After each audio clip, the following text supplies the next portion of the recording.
کوئی عائشہ عمر ایک خاتون ہے، کوئی ہماری کوئی اینکر ہے، پتہ نہیں یا کیا کرتی ہے وہ، ہیں آرٹسٹ بھی ہیں، اب ایکٹریس بھی ہیں، کوئی وہ شو بھی کرتی ہیں. انہوں نے کوئی شو کیا ہے، پتہ نہیں ڈیٹنگ کے نام سے یا کیا، عشق پروان کے پتہ نہیں کس نام سے، لا زوال عشق لا.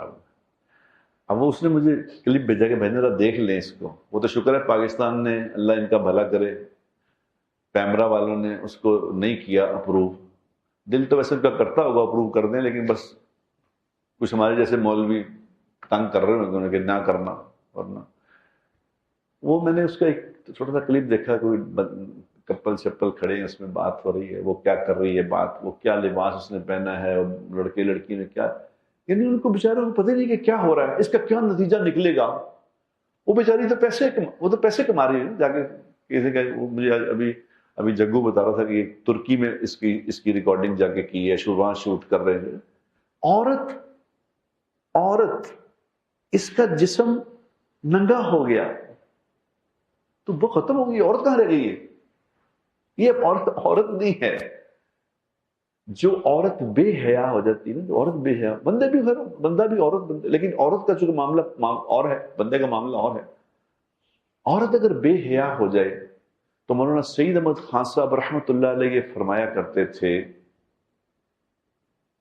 کہ ایک بگڑی ہوئی عورت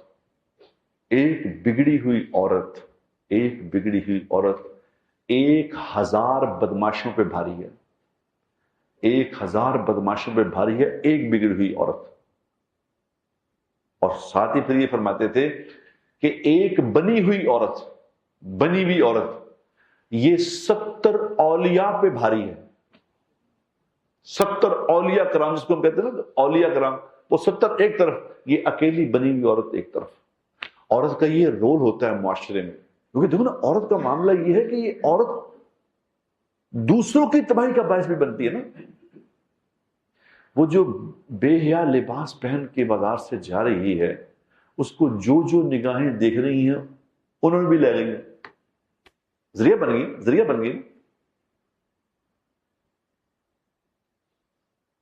حضور اکرم صلی اللہ علیہ وسلم نے ارشاد فرمایا تھا، اس کا مفہوم یہ ہے، اے میری امت میرا لحاظ کرنا، کہیں کل قیامت والے دن مجھے رسوا نہ کرنا. قیامت والے دن مجھے دوسری امتوں کے سامنے رسوا نہ کرنا کہ دوسرے نبیوں کی امتیں نیک لوگ آ رہے ہیں اور تم بدعمالیاں لے کے میرے سامنے آؤ، مجھے رسوا نہ کرنا. کاش کہ کوئی عائشہ عمر تک یہ بات کہ نام دیکھو اس کا عائشہ، ہائے جس کی پاکیزگی کی قسمیں اللہ نے کھائیں، وہ نام کی لاج رکھو ظالموں. عائشہ وہ پاکیزہ نام ہے جن پہ الزام لگا تھا تو اللہ بیچ میں آ گیا تھا کہ نہیں عائشہ، میری عائشہ ایسی نہیں، میری عائشہ پاک ہے. جس نے عائشہ کے بارے میں جب بات سنی تھی تو فوراً کیوں نہیں کہا تھا کہ نہیں ایسا نہیں ہو سکتا؟ فوراً کیوں نہیں کہا تھا؟ ایسا پاکیزہ نام اور ایسے پاکیزہ نام والی